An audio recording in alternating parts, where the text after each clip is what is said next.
Ya, kuasa hukum Vina sampai meminta bantuan Pak Joko Widodo untuk membantu membongkar kasus ini agar terang benderang. Tapi pertanyaannya memang harus sampai ke Pak Jokowi untuk membongkar kasus semacam ini. Nah, untuk itu kita bahas ini bersama dengan sejumlah narasumber. Sudah hadir di studio ada Pak Irjen Purnawirawan Arianto Sutadi selaku penasihat ahli Kapolri. Selamat pagi Pak Arianto. Datang lagi Pak ya, ketemu lagi Pak.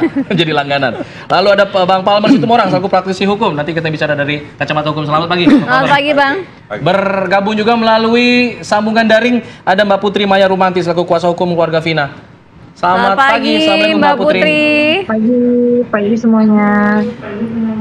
Baik, saya ingin ke Mbak Putri dulu ya, Pak Arianto, Bang Palmer. Silakan. Mbak Putri, dalam konferensi pers sebelum yang kemarin ya, Anda dan beberapa rekan Anda juga mengatakan bahwa kita jangan fokus lagi ke Peggy ini udah benar orangnya itu, fokus ke 2 DPO. Nah, kemudian ada konferensi lagi sekarang. Anda kembali sekarang meragukan bahwa Peggy merupakan tersangka atau otak pembunuhan ini. Apa yang melatar belakangi itu, Mbak Putri? Iya, jadi memang kan diawali kan kita ini kan menyerahkan segala sesuatunya, baik itu pemeriksaan, penyelidikan, penangkapan itu kan semuanya adalah ranah kepolisian. Tentunya dalam hal ini kita harus meyakini kinerja Polri. Namun di balik itu setelah kami berdiskusi dengan Pak Hotman, bukan berarti kami tidak mempercayai, namun kami masih meragukan dikarenakan dalam proses pencarian DPO ini kan sudah terhenti cukup lama, begitu Mas ya. Namun kenapa kok cepat sekali dalam waktu beberapa hari sudah bisa menentukan bahwa pelakunya adalah Peggy, begitu. Jadi bukan kami tidak mempercayai gitu, tapi langkah baiknya untuk tidak terburu-buru menetapkan seseorang menjadi tersangka, dikarenakan harus banyak lagi proses-proses yang dilalui, begitu.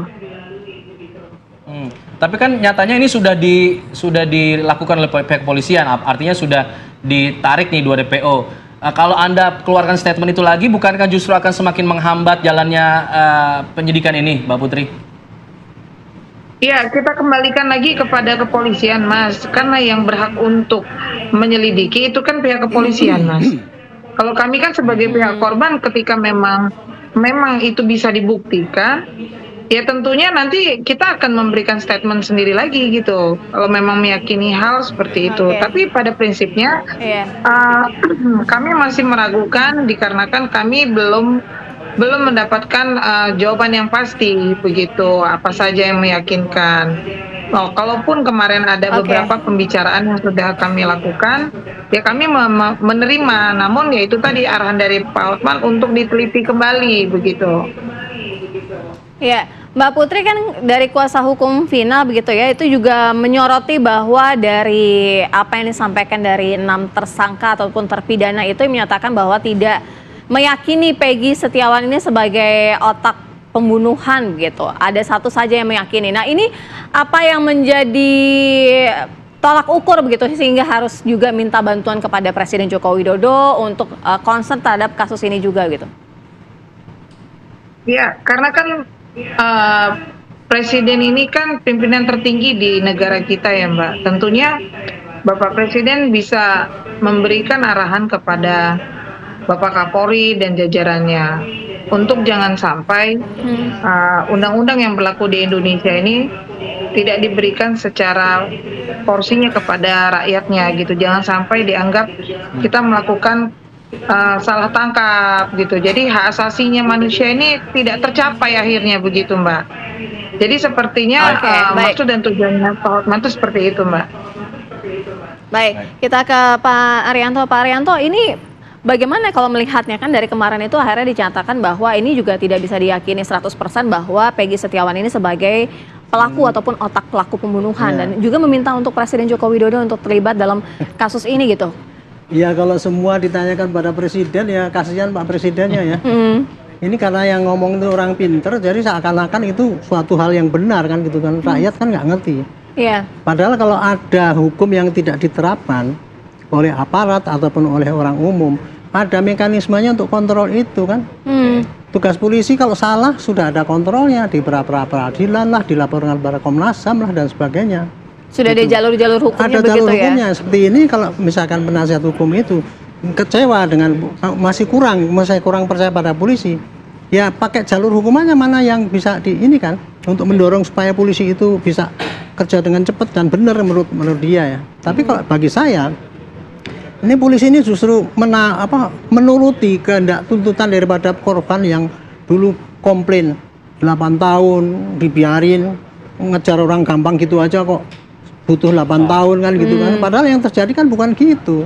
DPO itu dulu mulai tahun 2016 itu ditetapkan ada 11 karena itu keterangan daripada Kapolres yang waktu menangani.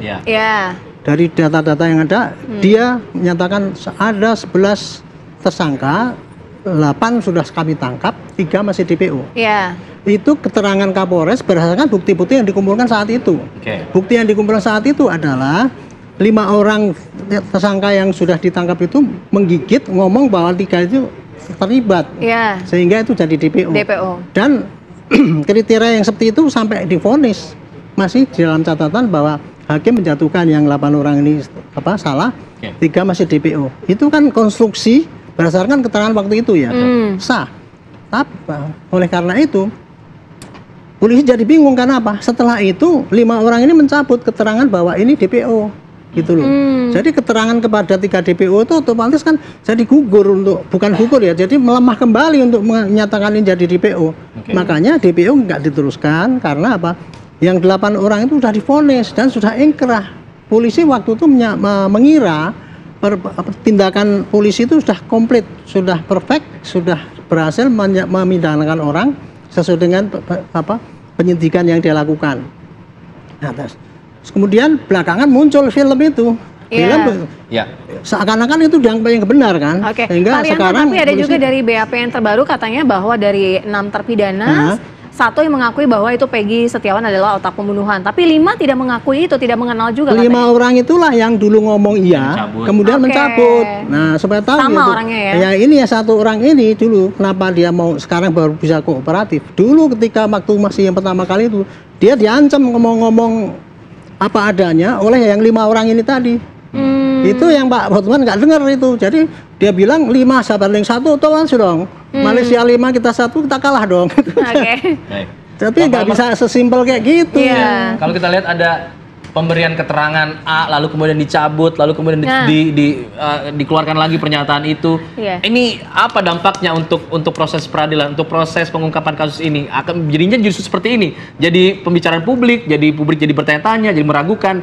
Nanti dijawab usai jeda. Tetap di sini. Di Apa Kabar Indonesia Pagi.